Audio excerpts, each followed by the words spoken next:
Hey everyone, in this video I'll be showing you a build guide for the Heartsworn Knight Fighter in Baldur's Gate 3. This is my newest subclass mod that I made. Here's a brief look of all the abilities and spell lists that you get to choose from. It comes with its own Cupid arrows here, as well as 9 different summons that you can see here. And we actually have this Sabertooth, which comes with its own unique portrait that I found in the game's code, as well as these pink and red versions of cats, dogs, and blue jays that I have here. This also comes with 4 unique weapons and a full set of armor, and full level 20 support. The Heartsworn Knight is like an Eldritch Knight kind of, but with charisma-based casting and a focus on psychic and force damage.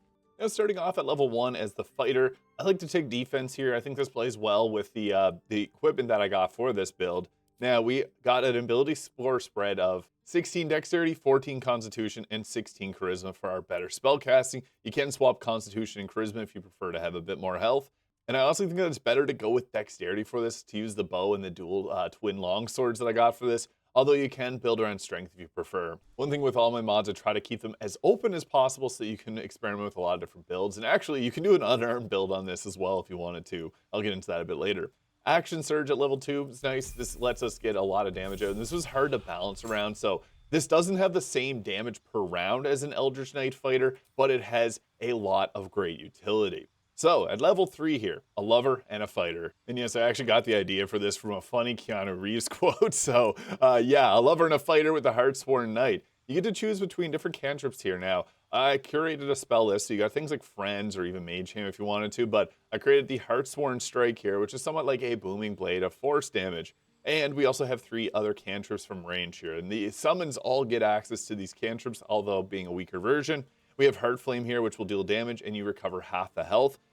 Passion Blast here, which will apply 2 turns of reeling, reducing the enemy's attack rolls, and Energy Drain, which applies 2 turns of mental fatigue, which makes it easier for us to land our mental save spells. I typically like to go with the Heartsworn Strike, Energy Drain, and Heart Flame. These are great because they also apply conditions, so you can use in the early game the Boots of Stormy Clamor. And also at level 3, we do get the Heartsworn Companions, so you get to choose 1 of 8 different summons here, and at level 12, we'll get another. And also the different arrows here with Heart-Seeking Arrow. I made them similar to the Arcane Shots. This basically will always hit its shot, potentially apply Fairy Fire, and it deals an additional 1d6 of Psychic.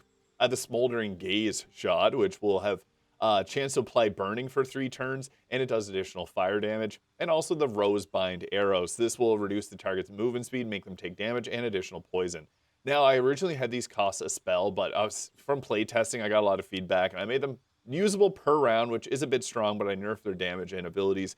I try to keep this as balanced as possible without using the Booming Blade tricks, which this class does get War Magic, but I made it so that the Heartsworn Strike is a free action like cantrips, but it counts as level 1 spell, so this won't actually trigger our War Magic as intended.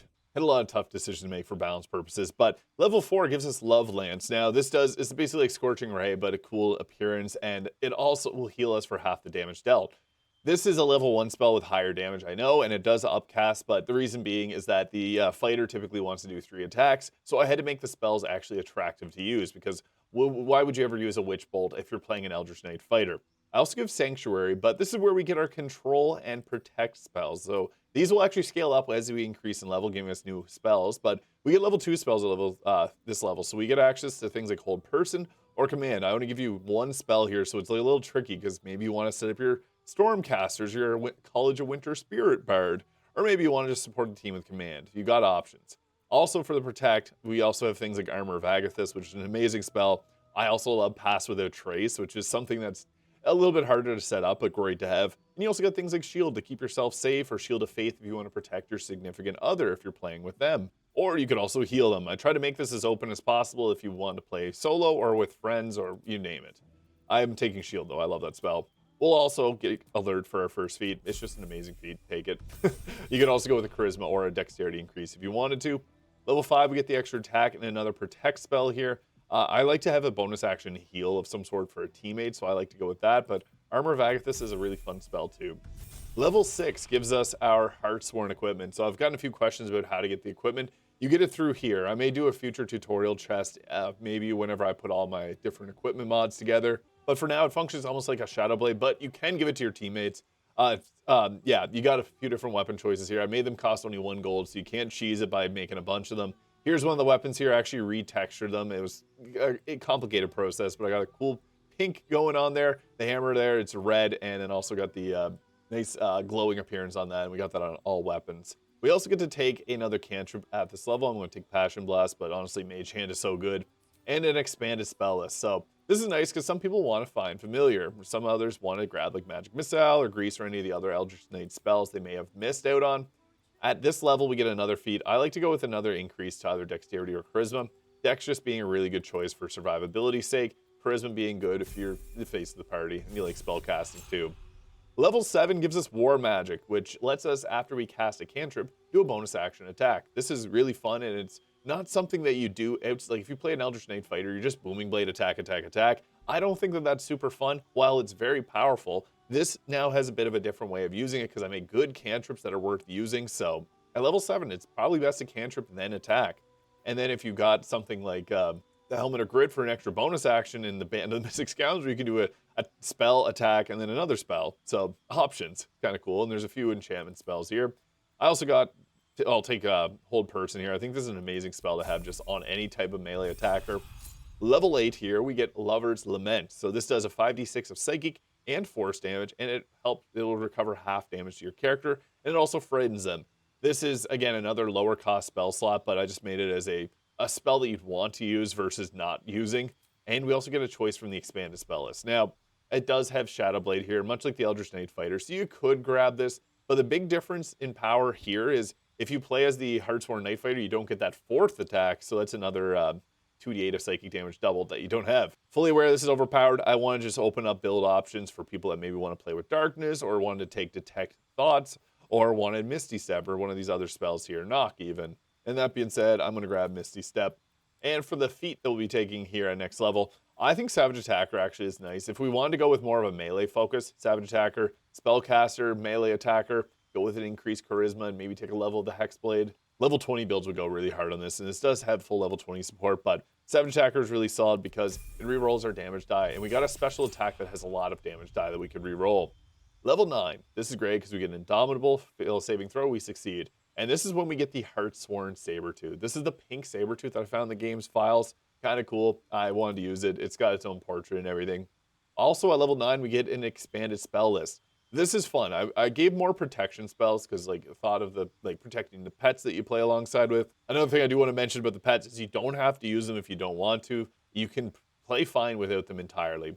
I had some complaints about this being like overpowered, but again, I mentioned throughout the mod and you don't have to use all the pets. But I had feedback from people that wanted to use multiple pets, so that's why I made it possible to use multiple pets. But again, you choose the own difficulty you want. Same as in like Elden Ring. You can summon if you want, you don't have to. Anyways, aside from that, I think Grasping Vine is a really fun spell, or Guardian of Faith. Grasping Vine is actually changed in patch 8. It's now a bonus action, so this could be a cool option to protect your team with.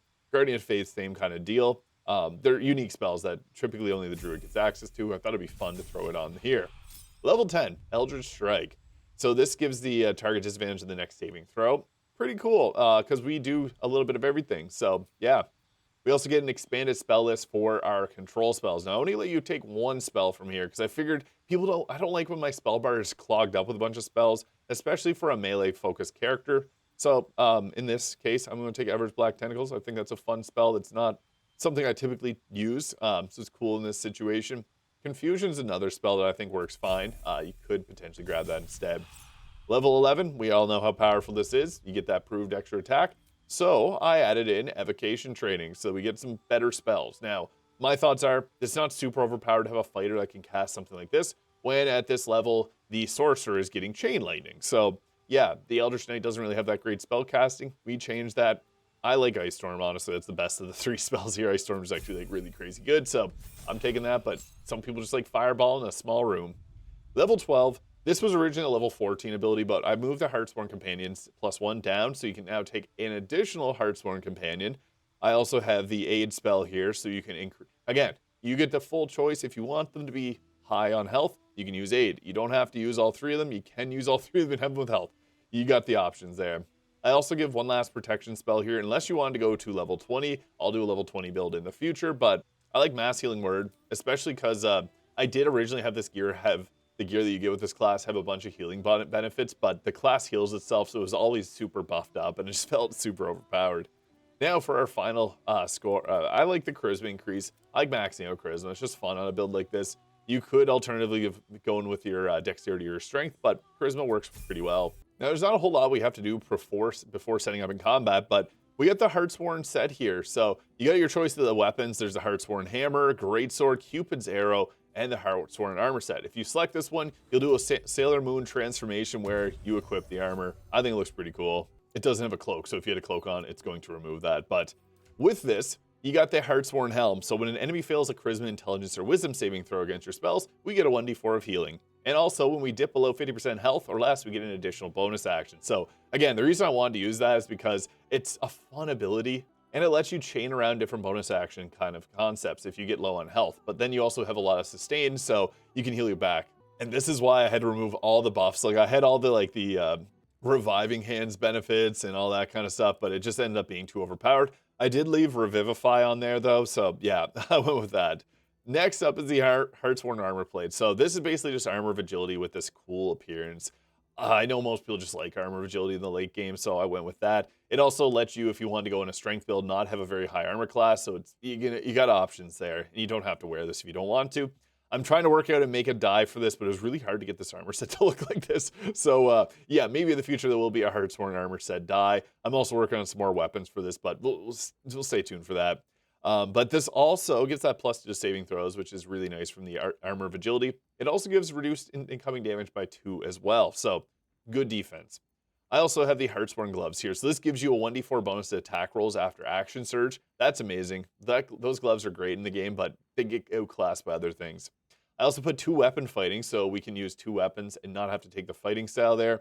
And then also, unarmed attacks will deal a 1d10 of force damage. So an actually fun way to play this build is to go ahead with, had I taken Tavern Brawler, we go with an unarmed attack, and we actually do a respectful amount of damage with our punches here, and it's also red.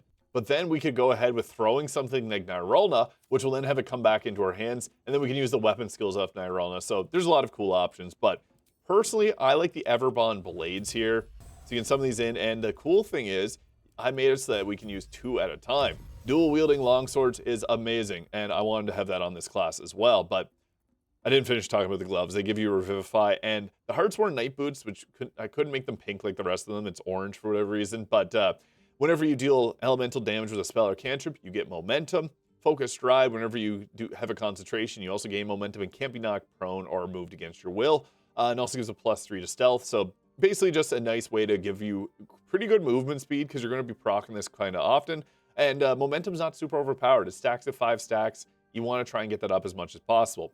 Now the Everbond blades here, this does a 1d10 of force damage. And when we attack, we also gain momentum. This was meant to be like the fast moving around type build. So basically we would set up a concentration and then go around and basically attack and have a lot of movement speed. I also made it so that if you have this in the offhand, you get a +2 to armor class. So it's like you're wearing a shield. So yeah, you get that +2 from Everbond blade.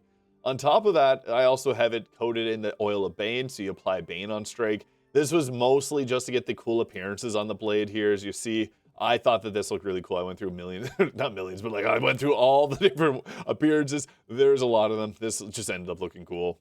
And with the hammer here, so this does a 2d6 of force damage. And when the wielder attacks with advantage, they get an additional 1d8 of psychic. So get the red and pink theme going on with this. It also gets the Grand Slam attack, which is a fun one. So yeah, you can push back enemies with this. And it also has that cool appearance. This one's kind of a pain to get to work properly, but I got the pink engravings on it. So yeah, this is a very thematic one. And then the Greatsword. Now, this was interesting. There's a bunch of Sword of Chaos in the game's files with different colors like this. This one's the Psychic version. Perfect, because then I put that red cool appearance on it. It's now red and pink blade. This is the only one that I didn't end up messing with the texture files because I thought it looked cool enough as is. This is a Sword of Chaos, but it's silver instead of the gold appearance. Does a 2d6 of force damage, and it regains health, obviously, on hit. I thought that that fit perfectly here. Called it Crimson Devotion. And finally, the bow, Cupid's Arrow here. So this deals additional damage equal to your Charisma modifier. So it's like the Titan String bow for Charisma. And it also implies Drunk on hit for 2 turns.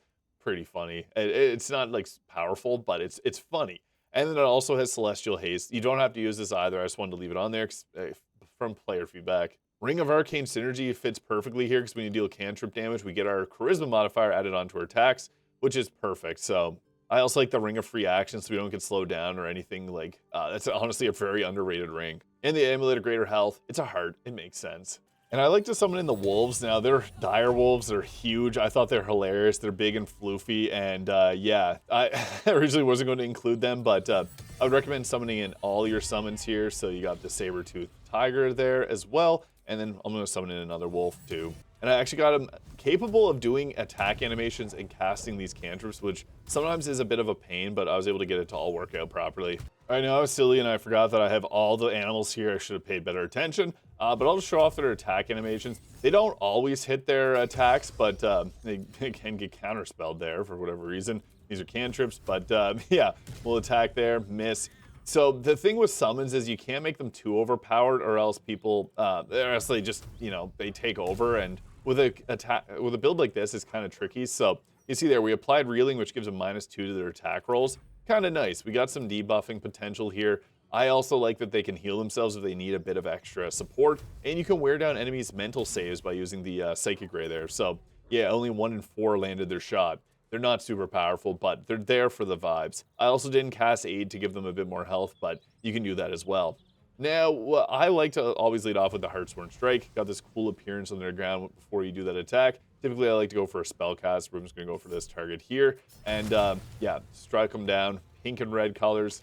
That's perfect. Now, we can use these arrow shots once per turn. I like the fire arrow is going to give you the biggest amount of damage. Yeah, we were able to get that one shot there, which is great. They already had a bit of damage on them. The Rosebind arrow is the second most damaging, and this is great if it's on a melee target, because whenever you cast this one, they are then going to have to move, and then they take damage. They saved on it, unfortunately, but I still gave it a shot. And then we have this one here, which is great because if you can't hit a target normally, you can use this and it'll warp itself around to be able to find the target and deal a little extra damage and apply Fairy Fire. These are similar to the arcane shots, just a heads up on that. And since we're a fighter, we also have Action Surge, which is awesome. So then we can go ahead with one of our other spells. So we have things like we have Lover's Lament there. If we needed health, this is a great spell to use. I don't need health, I need crowd control, and we don't have any. So I'm gonna drop Ice Storm right there. I didn't get it. I could have used something like Command or Hold Person upcasted there, but I love Ice Storm, so it's a shout out to the Winter Bard. The best part about having multiple of these is that we have lots of different spells, so you can have one that's more focused on radiating orbs and fire, like I have with Gale here, so he's more of the damage ranged dealer. Again, I like to make all my builds capable of doing a variety of different builds so that people have fun with, you know, experimenting around with the different ways you can play with it and break the game. Also, the summons, they only do a 1d10 of damage. They don't get the more powerful versions that we get as we level up. The Sabertooth gets a little 2d10 version as it's a higher level, but yeah, the cats and dogs, the summons are basically there just to try and apply a debuff. We actually got a few debuffs applied here, but again, not very major damage. It's mainly just there for the vibes, and I love the Blue Jay. I thought it was pretty cute. Since everyone on my team is a Heartsworn Knight Fighter, I'm just going to get them all to attack here. I took Fireball on 2 of them, Ice Storm on 1, and Lightning Bolt on another. Having different evocation spells is nice. Again, we also got Shield for protection, which is great. So you can use it to keep yourself safe and also use Armor of Faith if you want to keep your teammates safe. And the little owlbear cub that could. So, oh, he missed. Yeah, the Sabertooth, again, it does have that 2d8 version of it. Still not super powerful because we got a critical hit. Why did that have to happen when I said that? If you do get a critical hit, which is not very likely when you're attacking with disadvantage, which they typically will be, you're likely not going to have that. Only a 42% hit chance. 8 damage is likely what you're going to see most of the time. I didn't want to make these too powerful because, again, that just causes a lot of problems. You only did 2 damage there. But, again, we got the arrows every single turn, so I had to nerf them a bit compared to the other versions that you do get in-game. Because otherwise this class did get a bit powerful. I did do a lot of play testing to make sure that this was something that was, you know, worth playing and experimenting with, and I honestly think it was pretty fun. We got that target drunk there and was able to take the next shot. We'll sling another arrow there. Honestly, just shooting arrows sometimes is the way to go because they deal force damage, which is a good damage type, and they also can apply the drunk, and they get charisma modifier damage applied to them, so a lot of good. And here's the Lover's Lament, so it can frighten a target, does a good amount of damage.